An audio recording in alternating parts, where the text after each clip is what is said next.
In this episode, we're going to cover the great debate: toes forward or angled out when you squat. Get up and get down, get up and get I want you to have the capability to fully move the way your body was designed to, right? Drop of a hat, I'll take you back to where my problems lie. In trouble, younger daughter done some that made my mama cry. Out to the heavens like I bless him, for I know he's lost. Caught in a trance and his manic depression settled in. Living in the fantasy world.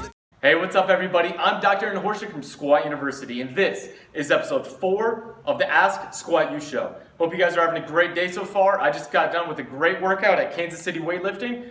It's time for another show. Let's get started. Ryan asks, when I squat, should my toes point straight forward or angled out? Now this is a great topic because I think this is an area that has a lot of controversy behind it.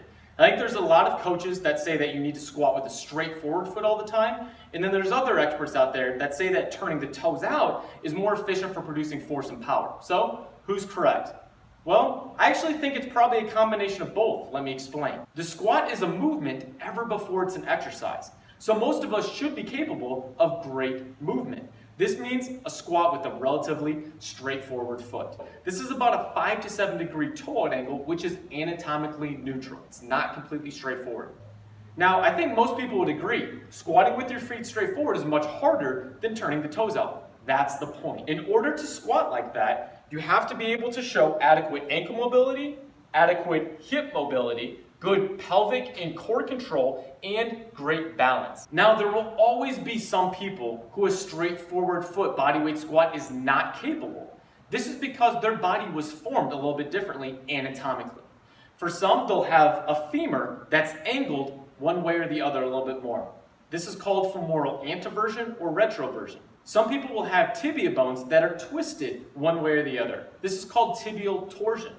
And still, other people will have acetabulums or a hip socket that's facing more forward or more out to the side. All three of these things can change what normal is for those people. However, for most people, a straightforward foot bodyweight squat is something most people should be capable of. The bodyweight squat also sets the movement foundation for other athletic movements, such as jumping and landing. So I want you to be able to do those things with a relatively straightforward foot. If you jump and land with your toes turned out like a duck, it makes it easier for the knees to collapse in, which is one of the mechanisms that causes big injuries like a torn ACL. Now, whenever you pick up a barbell, it's now time to perform. And I want you to maximize your current capabilities. For this reason, turning the toes out slightly can allow some people to get a little bit better, deeper position with their squats with a more upright chest. Also, externally rotating at the hips and turning those toes out does another thing that creates a mechanical advantage. It turns on your adductor magnus. Now, this is a large muscle in the inside part of the thigh that can basically help with hip extension. For that reason, it's called your fourth hamstring by some people. In fact, at the bottom of a deep squat with your toes turned out slightly, it can help with hip extension more than your hamstrings and your glutes. Here's a couple examples of some amazing lifters with different toe angle positions.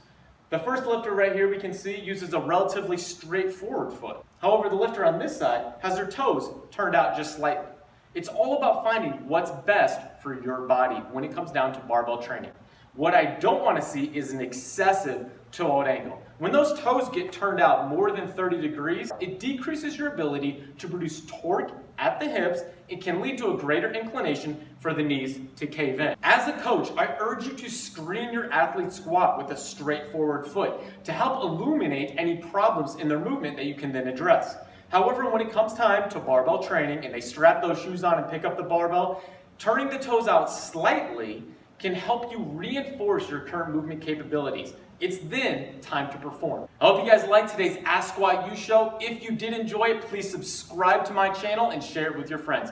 Before you leave, question of the day that I want to see your answer in the comment section below. What is your favorite training lift? As always, happy squatting.